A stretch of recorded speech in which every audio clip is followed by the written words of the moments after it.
ભક્તિ માથે ઉતરી જાય છે ને. રામ ધૂન પહેલા તો ગામડામાં હતી, હજી છે ગામડામાં ધૂન બોલાવતા, હવે તો એ રહ્યું નથી. પણ ક્યારે બોલાવીશું કે આપણો મતલબ જાય છે ને તઈ વરસાદ નહીં થાય ને તો ધૂન બેહારશું ને વરસાદ થાય છે બીજી હકેલો કરી લઈશું. એમાં મતલબ જ છે આપણે. પણ તમે મતલબ આવો રાખો કે હે માં, હે ભગવતી, તું જો મને દે ને તો વધશે ને તો 5 આંગળીનું કોઈ પણ વરણની દીકરીને હું કન્યાદાનનું પૂન આપીશ. મોગલ તમારી પેઢીઓની પેઢીઓ તમને આપી દેશે બાપ. અખતરો કરો, ગમે ત્યારે કરો. અને હું કાયમ માટે કહું છું, હું વિરોધ એટલા માટે છે અંધશ્રદ્ધામાં. ઘણાય માણસ આ બધા મારે યારે આવ્યા છે. કાલે એક દીકરી મને રોવરાવ દીધો, મારો મૂડ કાલનો બરોબર નથી, કારણ કે દીકરી મને પ્રાણ વાલી છે. દીકરીને લઈને આવ્યા હતા, લઈ ગયા તો કોકે કીધું કે જનાવર સડાવવું પડશે. દીકરી બોલી નથી હકતી, અહીંયા મારા પગ પાસે આમ માથું નમાવીને પડી ગઈ. દીકરી ઉપાડીને લાવ્યા હતા, તે 14 વર્ષની દીકરી 6 મહિનાથી ભુવાન ભારાડી માતા, પણ એ બાઈ દવાખાને નથી ગઈ. કેટલી અંધશ્રદ્ધા છે આ 21મી સદી. આ ખાસ ધ્યાન રાખો તમે. તમને જે કાંઈ નડે છે, કર્મ નડે ને બીજા બધાને તમને કહું, તમને કોઈ પણ કે આ મને નડે છે કે બાપુ નામ દઈ દીધું ખબરાવ વાળાને, એટલે તમારો પીછો છોડતોય બંધ થઈ જાય છે ને તમારા આમાં વાત કરતોય બંધ થઈ જાય. પણ આ તમે અંધશ્રદ્ધા પહેલા સમાજમાંથી કાઢો. તમે 21મી સદી હવે તો સમજો. કાંઈ નડતું નથી, નડાઈ મને દેજો, પણ તમે કર્મ એવા કરો મારા હાવજ, જેથી તમારી પાસે ભેળું થાય તો કોઈ માણસને ઉપયોગી બનો.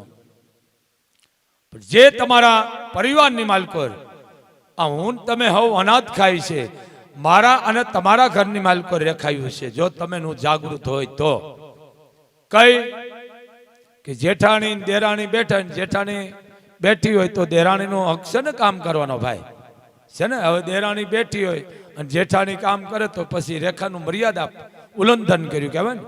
એમ જેઠાણી બેઠી ત્યાં સુધી દેરાણી જ કામ કરે, આ રેખા છે.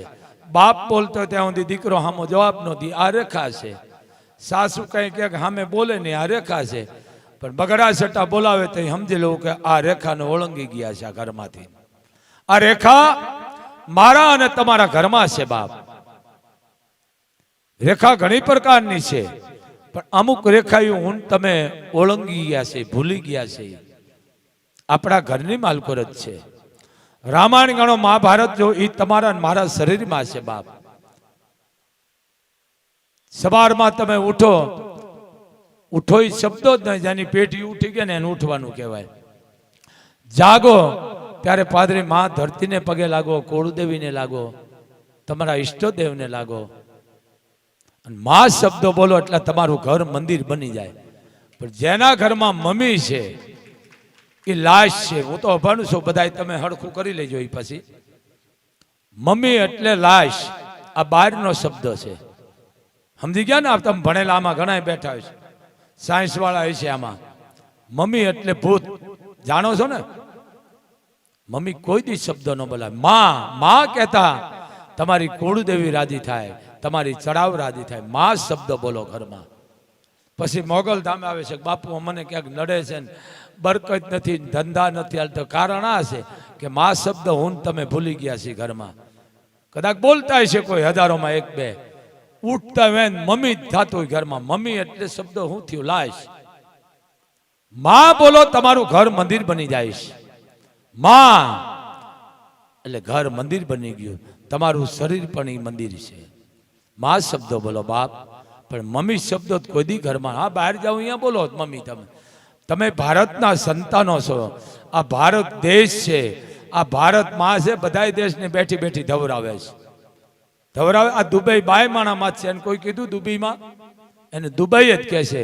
ભારતને માં કહેવામાં આવે છે, બધાને આપે છે. આ ભારત માં છે. માં શબ્દ બોલો, તમારા ઘરની માલકો. મારા હાવજ, માથી મોટું ક્યાંય નથી. બીજી વાત, તમારા ઘરની માલકો તમે ભાડે રહેતા હોય, ઘરનું હોય, હે દીકરી હું તમને કહું છું ખાસ કરી, બને ત્યાં સુધી ઘરમાં ગુગળ ઘીનો ધૂપ કરવો. કારણ ગુગળ ગાયનું સાણું છે ને, એમાં પંચનું નિશાન છે. ભાંગીને પકવી અને ગાયનું ઘી અને ગુગળ મિક્સ કરીને તમારા ઘરમાં 6 મહિના તમે ધૂપ કરશો ને તો આ વડવાળી મોગલ 6 મહિનામાં તમને 10 ગણું ન દે તો હું ચારણ ટળી જાઉં. આટલી તાકાત ધૂપમાં છે બાપ. અગરબત્તી એટલે વાંસ છે. આ બધા વિદ્વાનો જાણે છે વાંસ વાહડો બહાર રખાય ઘરની બહાર. સમજી ગયા ને તમે? ઘરમાં કોઈ દી ન હોય પણ આખું ઘર બાદ કરતું હાવ હાવ બાદ હોય કારણ નહીં. હવે ઢોરા તો મેન તમે રાખવાના બંધ કરી દીધા છે, કાંઈ રવા દીધું નથી. તમારા ઘરમાં એક ગા રાખો તો 33 કોટીનો વાસ છે. એમાં તમારું ઘર મંદિર બની જાય છે. મોગલ ધામે નહીં, ક્યાંય જવાની જરૂર નથી. હું તો કાયમ માટે બોલું છું. બાપુ આવી રીતે કહે છે, હું તો કહેવાનો જ છું તમને, પણ મોળ આપણું આપણે લીટો ચાતરી ગયા છે. બને એટલું તમે અંધશ્રદ્ધાથી દૂર અને બને એટલા તમારા વિચારો સાત્વિક રાખો, પણ આહાર તમારો શુદ્ધ રાખો. તમારો જેટલો આહાર શુદ્ધ તો તમારા વિચાર શુદ્ધ, અને વિચાર શુદ્ધ તો તમારો વ્યવહાર શુદ્ધ. પણ જો તમારો આહાર બગડી ગયો તો તમે સમાજમાંથી બગડી જવાના છો બાપ. આહાર જે તમે ખાતો હોય પણ આહાર શુદ્ધ રાખો. બીજી વાત, કોઈ તમને કઈક મોગલ નડે, મેરડી નડે, ધાવડી, પીઠળ, કોઈ પણ માતાજી નડતી, સિકોતર નડતી, જે નડતી એ તમે મને દઈ દેજો. માં નડવાનું કામ નથી કરતી, માં તો ઉગારવાનું કામ કરે છે. ભલા માણા કોઈ નડે, કોઈ પણ આવી તમને શંકા નાખી મારે આગળ લઈ આવજો, મારી પાસે પ્રૂફ ને પુરાવા છે. તને કે મેરડી મૂકી છે, તમને કોઈક એમ કે મારે અહીંયા મેરડી મૂકી, રાજી થાય જો તમારું અભરે ભરશે, મૂકનારનું કાંઈ નથી રહેવા દેતી. સમજી ગયા ને? હું મારી માન કોકના ઘરે મૂકે, મારી માન મને હરાપ દે, તમે વિચાર કરો ભાઈ, દે ને કે મને મૂકીને વયો ગયો, લઈ તો જા. માં કોઈને નડતી નથી ભાઈ, જો નડતી તો ઊભા થાય મન દઈ દેજો, પણ તમે કોઈની વાતમાં ન આવતા. વિરોધ મારો સાચો છે. તો આ વાત સાથે બાપુનું પ્રવચન પૂરું થાય છે. બાપુએ જે કંઈ પણ કીધું બધી જ બાબત જે છે તે આપણા જીવનમાં ઉતારવા બાબત છે. અને તમે માનો કે ન માનો, પણ મને અનુભવ છે કે બાપુ કોઈ દિવસ પોતાના શબ્દો નથી બોલતા. જે મોગલમાં બોલાવરાવે છે તે જ બોલ્યા છે. બાપુએ આજ સુધી પોતાના શબ્દો નથી વાપર્યા કે પોતાનું બનાવેલું નથી બોલ્યા. અને તમને બધાને હજી એક વિનંતી કરું છું કે અમારી ચેનલને સબસ્ક્રાઈબ કરી દેજો. આની અંદર અમારો કોઈ સ્વાર્થ નથી રહેતો, પણ અમને એમ છે કે વધુમાં વધુ લોકો સુધી આ વિડીયો પહોંચે, બધા લોકો જે છે અંધશ્રદ્ધાથી દૂર રહે અને આ બધી બાબતોનું પાલન કરે અને ખૂબ સુખી થાય. અમારું તે જ લક્ષ્ય છે. અને જેમ બને એમ વધુમાં વધુ તમારા સગા સંબંધીઓ સાથે આ વિડીયો શેર કરો, જેથી તેમને પણ જાણવા મળે, શીખવા મળે. તો આ સાથે વિડીયો પૂરો થાય છે. જય માં મોગલ. મળીએ કોઈક નવા વિડીયો સાથે. અને કમેન્ટ બોક્સ આખું જય માં મોગલથી ભરી દેજો, અને તમારી કોઈ પણ મનોકામના હોય તે પણ લખી દેજો, આ જરૂર પૂરી કરશે.